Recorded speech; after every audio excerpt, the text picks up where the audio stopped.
오늘 우리에게 주신 말씀은 마태복음 20장 1절에서 16절 말씀입니다. 마태복음 20장 1절에서 16절 말씀입니다. 제가 한 절 읽고 또 여러분들이 한 절 읽고 교독하고 마지막 절은 합독하겠습니다.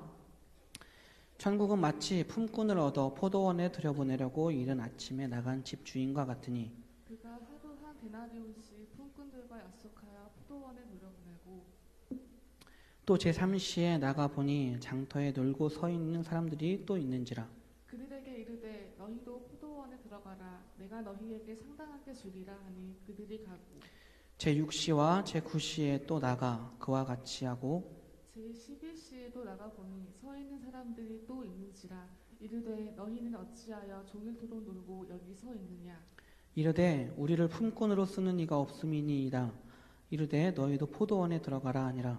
저물매 포도원 주인이 청지기에게 이르되 품꾼들을 불러 나중 온 자로부터 시작하여 먼저 온 자까지 삭스 주라 하니 제11시에 온 자들이 와서 한 데나리온씩을 받거늘 먼저 온 자들이 와서 더 받을 줄 알았더니 그들도 한 데나리온씩 받은지라. 받은 후 집 주인을 원망하여 이르되 나중 온 이 사람들은 한 시간밖에 일하지 아니하였거늘 그들의 종이 수고하며 더위를 견딘 우리와 같게 하였나이다. 주인이 그 중에 한 사람에게 대답하여 이르되 친구여 내가 네게 잘못한 것이 없노라. 내가 나와 한 데나리온의 약속을 하지 아니하였느냐. 내 것이나 가지고 가라. 나중 온 이 사람에게 너와 같이 주는 것이 내 뜻이니라. 내 것을 가지고 내 뜻대로 할 것이 아니냐. 내가 선함으로 내가 악하게 보느냐. 함께 읽겠습니다. 이와 같이 나중된 자로서 먼저 되고 먼저 된 자로서 나중 되리라. 아멘. 하나님의 좋으신 사랑과 은총이 우리 가운데 함께 하시기를 바랍니다. 예수님이 계시던 갈릴리 구릉지대와 산지는 지중해성 기후 덕분에 포도와 올리브 농사가 발달한 곳이었습니다. 강수량이 적고 바닷바람이 적당하게 불어주어서 햇빛이 뜨겁기는 하지만 무덥지는 않은 여름과 서늘하고 건조한 바람이 부는 가을은 과일들이 자라기에 아주 이상적인 기후였습니다. 그리고 수확할 때가 되면 비가 내렸기 때문에 비가 내리기 전에 수확을 마쳐야 했습니다. 그래서 무척이나 분주한 수확철을 보냈습니다. 오늘 우리가 읽은 포도원의 품꾼들이라는 이름 붙여진 비유는 19장의 마지막 구절인 그러나 먼저 된 자로서 나중되고 나중된 자로서 먼저 될 자가 많으니라 라는 가르침을 설명해 주기 위한 이야기입니다. 예수님은 사람들의 이해를 돕기 위해서 당시 사람들이 살고 있던 삶의 자리, 그 사람들의 현실을 배경으로 하나님 나라 삶의 방식에 대해서 가르쳐 주셨습니다. 물론 은유와 비유를 통해서 어렵게 이야기하실 때도 있었지만 예수님의 이야기는 어린 아이들도 이해할 수 있을 정도로 쉽게 예수님의 말씀을 듣는 사람들이 예수님이 따로 설명하지 않아도 쉽게 이해할 수 있는 방법으로 예를 들고 이야기를 해주셨습니다. 오늘 내용은 이렇습니다. 품꾼을 얻어 포도원에 들여보내려고 이른 아침에 장터, 즉 인력시장에 나간 집주인, 포도원 주인이 있었습니다. 그는 규모가 큰 포도원을 소유하고 있었습니다.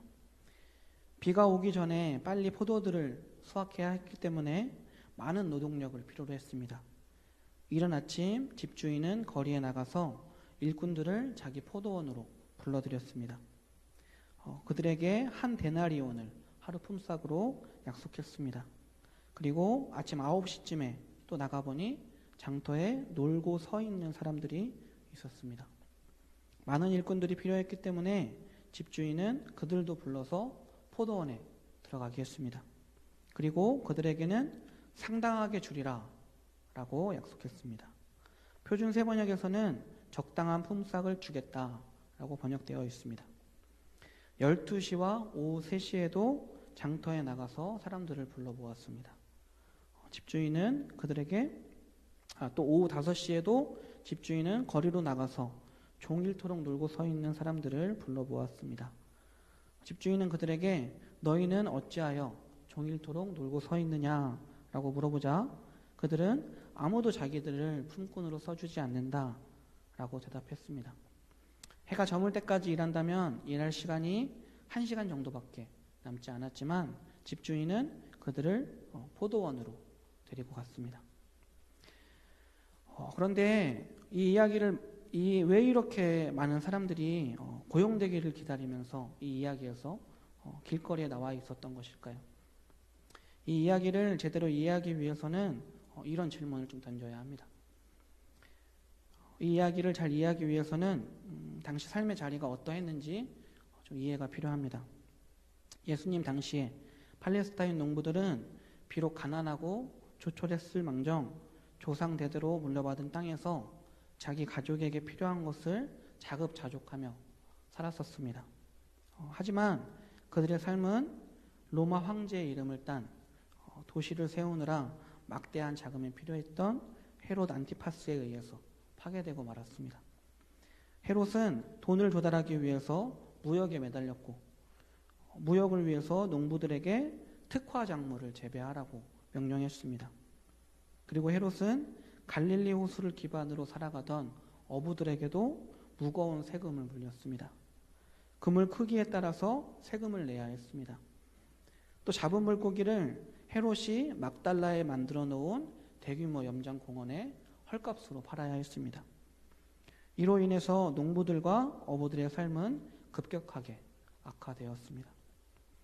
특화 작물을 재배하는 것은 위험 부담이 큰 농법이었습니다. 특화 작물은 기후 변화에 민감했기 때문에 또 땅을 척박하게 만들었기 때문에 기르기 힘든 작물이었습니다. 혹이라도 흉년이라도 들면 자신의 땅에서 자급자족하던 가난한 자작농들은 살아가는 데 필요한 기본적인 생필품을 조달하는 데도 큰 어려움을 겪었습니다. 그러면 그들은 자신들의 땅을 담보로 빚을 질 수밖에 없었고 눈덩이처럼 불어난 빚은 결국 그들을 자작농에서 소작농으로 전락시켜 버렸습니다. 소작농의 삶은 더 참혹했습니다.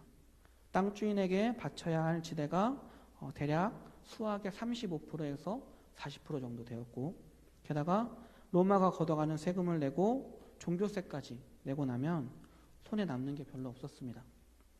흉년이라도 들면 삶은 더욱 막막했습니다. 그런 형편이 지속되어서 밀린 지대와 세금을 낼 길이 없으면 농노가 되거나 날품팔이 노동자로 살아갈 수밖에 없었습니다. 바로 이것이 오늘 본문의 삶의 자리입니다. 저는 오늘 본문을 묵상하고 또 오늘 설교를 준비하면서 자꾸만 마음에 걸리는 단어들이 있었습니다. 그것은 바로 3절과 6절에 나오는 놀고 서 있는 이라는 단어입니다. 표준 세번역에서는 빈둥거리며 서 있는 이라고 번역되어 있습니다. 놀고라는 단어로 번역된 헬라어 단어는 아르구스라는 단어인데 이 단어는 합성어입니다. 부정을 나타내는 접두어 알파, 아와 행위, 이를 나타내는 에르곤이라는 단어가 합쳐져서 만들어진 단어입니다. 문자적인 뜻은 일이 없는 이라는 뜻입니다. 왜 그렇게 번역했는지 모르겠지만 너무 마음이 아픈 단어 선택입니다. 왜냐하면 그들은 정말 힘껏 일해도 정말 열심히 살아도 늘 가난 속에서 살아갈 수밖에 없었고 해가 거듭될수록 더욱 가난해질 수밖에 없는 구조 속에서 살아가는 사람들이었기 때문입니다. 포도원의 일꾼으로 고용된 자들은 자기 땅에서 쫓겨난 빈민들이었고 그들은 하루 벌어 하루 먹고 사는 이들이었습니다. 그들이 늦은 시간까지 장터를 떠나지 않았던 것은 그만큼 절박했기 때문이었습니다. 예수님을 따라다녔던 사람들도 바로 이런 사람들이었습니다. 예수님이 그들을 보면서 목자 잃은 양 같다 라고 말씀하시면서 불쌍히 여기신 까닭도 여기에 있었습니다. 예수님이 그들을 보면서 그 사람들을 앞에 두고 그들을 향해서 놀고 서 있었다, 빈둥거렸다 라고 표현하셨을까요? 아마도 아닐 겁니다. 너무 마음이 아프고 너무 받아들이기 힘든 번역이고 단어 선택입니다. 이렇게 번역한 이유는 옛날부터 우리나라에서 사지가 멀쩡한데 일을 하지 않는 사람들을 부정적으로 봤기 때문일 것입니다. 그런데 오늘 말씀과 또 이 상황과는 정말 상황이 다릅니다. 게을러서 일을 구하지 않은 것이 아닙니다. 어쩔 수 없이 등 떠밀려 일을 구하러 나온 것이 아닙니다. 포도원의 일꾼으로 고용된 자들은 모두가 같은 처지였을 것입니다. 가족들의 생계를 책임져야 했기 때문에 일을 구하지만 아무도 써주지 않아서 전전긍긍하는 사람들은 놀고 서 있던 사람들이 아니라 빈둥거리면서 게으름을 폈던 사람들이 아니라 도저히 내 힘으로는 어떻게 할 수 없는 현실 때문에 자기가 가지고 있던 땅에서 쫓겨난 사람들이었고 절박한 처지에 내몰린 사람들이었습니다. 우리도 가끔은 그런 눈으로 사람들을 바라볼 때가 있습니다. 상황과 처지는 고려하지 않고 당장 눈에 보이는 현실로 다른 사람들을 평가하고 재단할 때가 있어서 너무 무섭습니다. 얼마 전에 대통령보다 1살 어린 어느 분 때문에 꼰대라는 단어가 갑자기 인터넷 검색어에 오른 일이 있었습니다. 꼰대는 권위적이고 고루하며 자기중심적이고 구태의연한 개성세대, 그 중에서도 나이 든 남성을 비하할 때 사용하는 표현인데 이 꼰대라는 표현이 꼭 나이 든 사람들을 비꼬는 데에만 사용되는 것은 아닙니다. 젊은 청년들 사이에서도 엄연히 꼰대는 존재하고 그들의 꼰대질이 사회적 문제가 되기도 합니다. 또한 정도의 차이는 있지만 여성들 사이에서도 직장과 학교 내에서도 존재합니다. 그렇게 본다면 꼰대라는 표현은 나이나 성별 등이 아니라 한 개인의 인식과 행동, 관념 등이 총망라된 관점의 문제라고 할 수 있습니다. 꼰대가 되지 않기 위한 5가지 계명이 있습니다. 첫째, 내가 틀렸을지 모른다. 둘째, 내가 바꿀 수 있는 사람은 없다. 셋째, 그때는 맞고 지금은 틀리다. 넷째, 말하지 말고 들어라. 답하지 말고 물어라. 다섯째, 존경은 권리가 아니라 성취다. 제가 나이가 좀 이제 들어서 그런지 이런 게 좀 많이 와닿더라고요. 여러분들도 한번 좀 확인해 보셨으면 좋겠습니다. 꼰대는 학교의 교수일 수도, 선배, 후배일 수도 있고, 회사의 상사거나 후배일 수도 있습니다. 꼰대는 어디에나 존재합니다. 질량보존의 법칙 아시죠? 내 주위에 정말 좋은 사람들만 있다면 혹시 내가 꼰대가 아닌가 한번 돌아보시는 게 좋을 것 같습니다. 왜냐하면 우리도 다를 것 없이 우리 안에는 엄연히 꼰대 기질이 존재하고 우리도 눈에 보이는 것만으로 다른 사람들을 평가하고 재단하기 때문입니다. 하지만 예수 믿는 사람들은 정말로 그러면 안 됩니다. 우리 주위 도처에는 오후 5시가 되도록 일을 얻지 못해서 거리를 떠도는 사람들이 많습니다. 예수님을 믿는 사람들은 언제나 긍휼한 마음으로 살아가야 하고 긍휼한 눈으로 세상을 바라보아야 합니다. 이야기는 이제 진행되어서 이제 날이 저물어 일을 마무리할 때가 되었습니다. 포도원 주인은 청지기에게 맨 나중에 온 사람들부터 맨 먼저 온 사람들까지 삭을 주라고 말합니다. 청지기는 제일 나중에 온 사람들, 오후 5시에 온 사람들에게 한 데나리온을 지급합니다. 모두가 깜짝 놀랐습니다. 엄청나게 후한 금액을 삭으로 쳐줬기 때문입니다. 1시간 정도 일한 사람이 한 데나리온을 받자 맨 처음에 왔던 사람들은 마음이 설렜습니다. 자신들에게는 1시간 정도 일한 사람들이 한 데나리온을 받는다면 하루 종일 일한 자신들에게는 더 많은 보상이 주어질 것이라고 기대했기 때문입니다. 하지만 더 많은 보상은 없었습니다. 그들에게도 한 데나리온만 지급되었습니다. 그들은 투덜거리면서 주인에게 항의했습니다. 한마디로 불공평하다는 것입니다. 그들은 자신들이 차별을 받았다고 생각하고는 주인을 원망했습니다.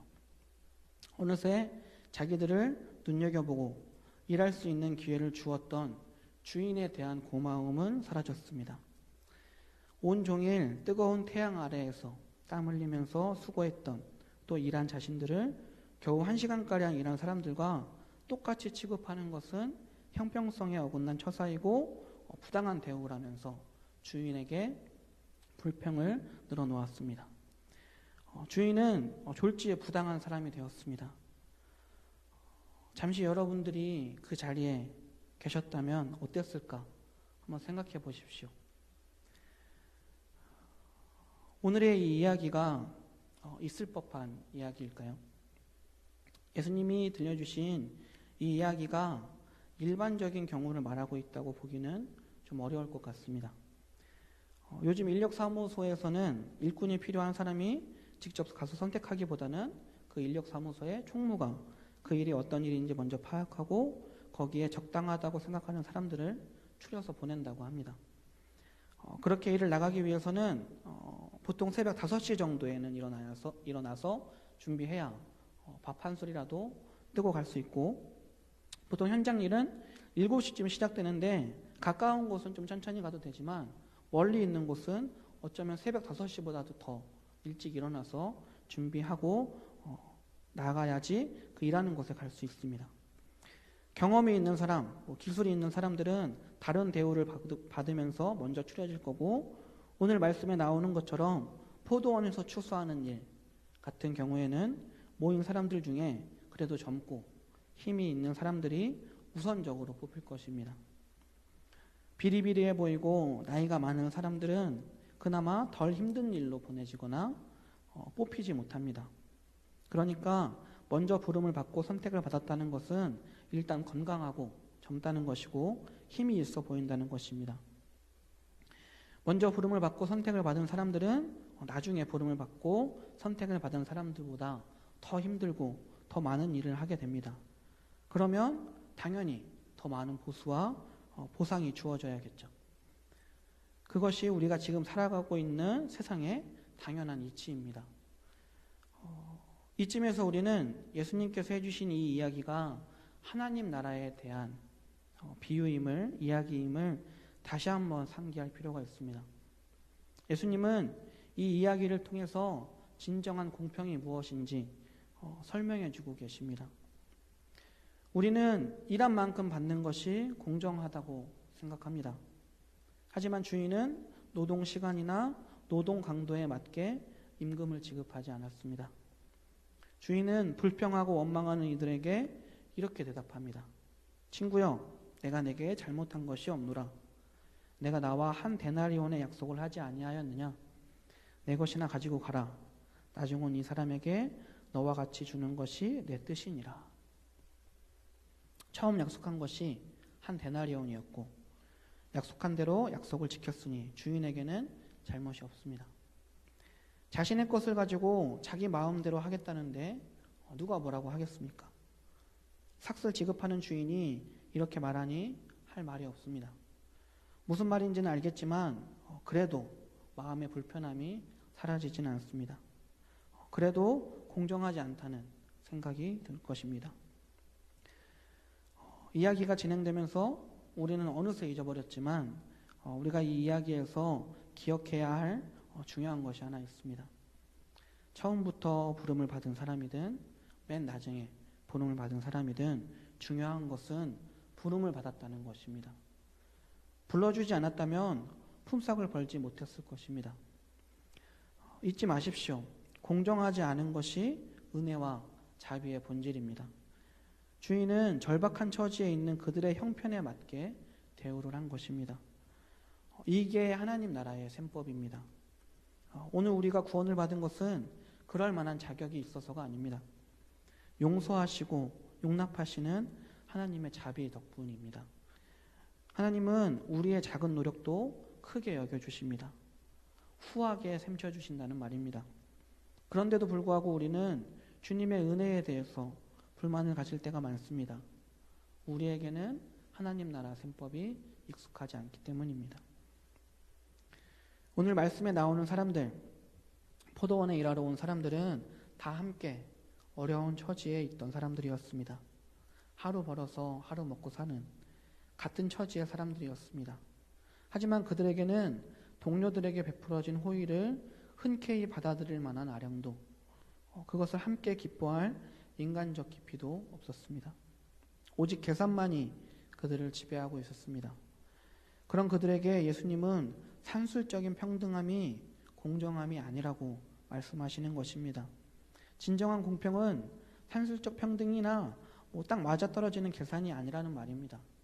사도 바울은 죄가 많은 곳에 은혜가 많다고 했습니다.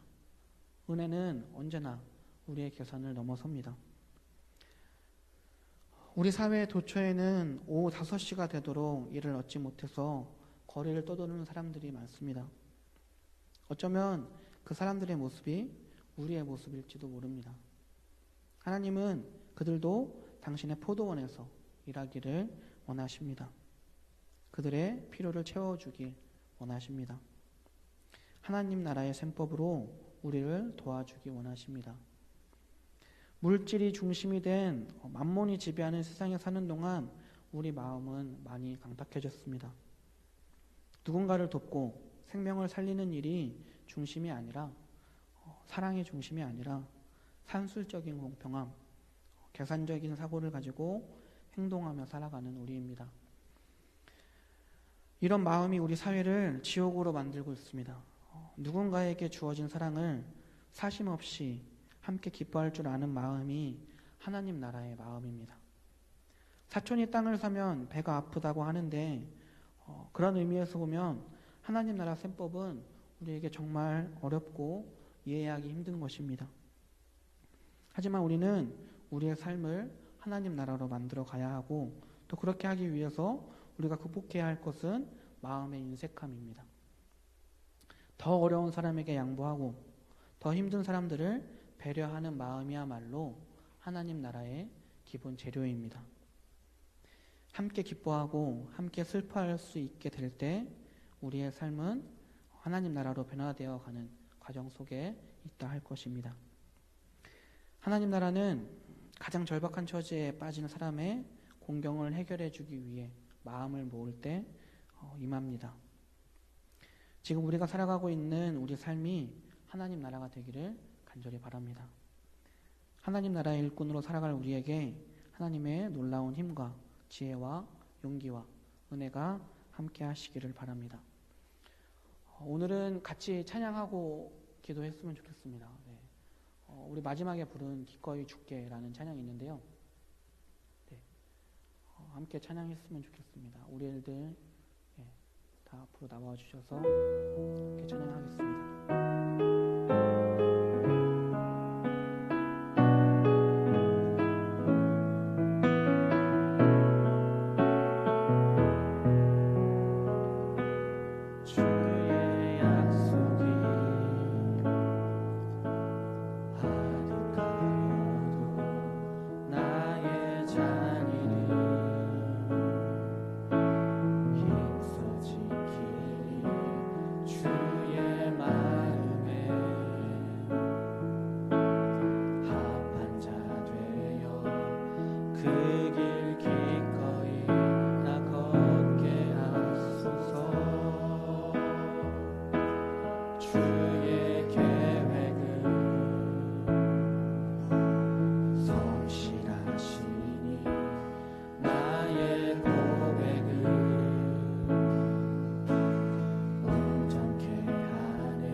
비워낸 바람들 다 내려놓고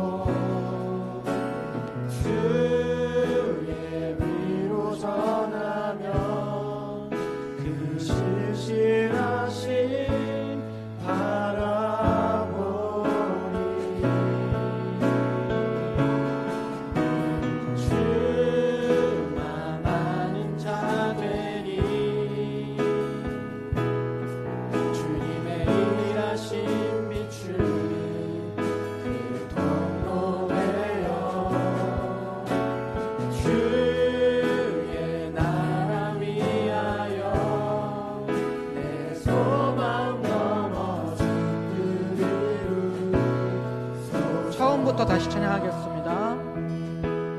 주의 약속이 아득하여도 나의 자리를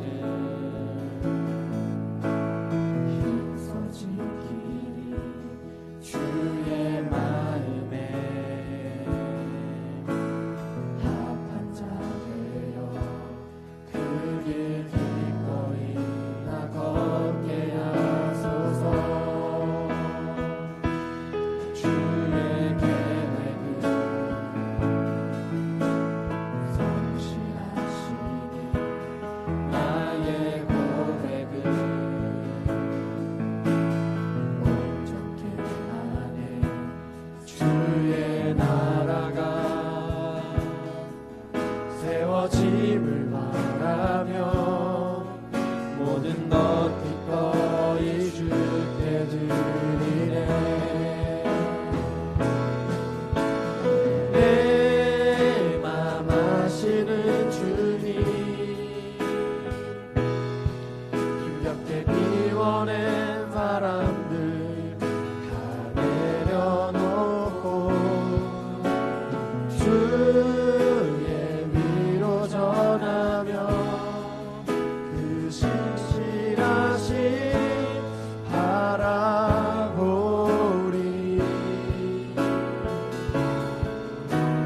주가 많은 자들이 주님의 일하신 비추는 그 통로 되어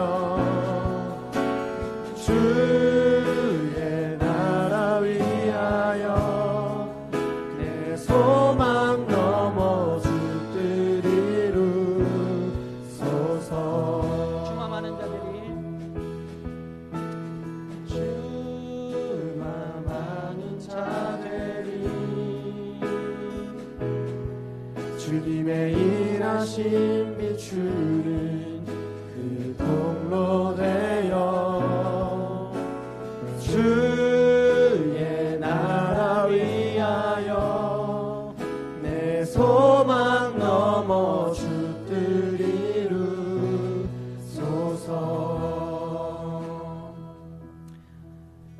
언제나 우리와 함께 하신 하나님, 하나님의 놀라운 사랑에 감사드립니다. 우리는 거저받은 사랑인데 그 사랑을 다른 사람에게 전하는 것에 인색하지 않았나 돌아봅니다.